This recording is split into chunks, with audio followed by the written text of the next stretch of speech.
Maswerteng gabi po mga ka-STL. Narito na po ang resulta ng STL Batangas para sa araw na to, 3rd draw, November 23, 2024. Araw ng Sabado, naway ang mga natayan nyo pong mga numero kanina ay manalo nawa ngayong gabing ito, 8:30 PM. Kaya kunin nyo na po yung mga tickets. Narito na po ang resulta.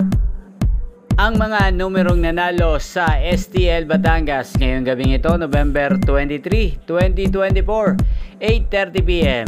Third draw result, 39 at 14 in exact order. Sa lahat po ng tumaya kanina para sa third draw ng 39 at 14, congrats po sa inyo. Panalo po kayo. Again, 39 at 14. At shoutout po natin ngayong gabing ito sa STL Batangas si Kuya Rambo. Kuya Rambo ng Batangas, shoutout po sa iyo, naway swertihin ka po ngayong gabi sa STL Batangas. At sa lahat po ng mga taga Batangas dyan, shoutout po sa inyo, lalong-lalo na po sa aking mga subscribers na walang sawang nanonood at sumusuporta sa aking channel. Shoutout po sa inyo.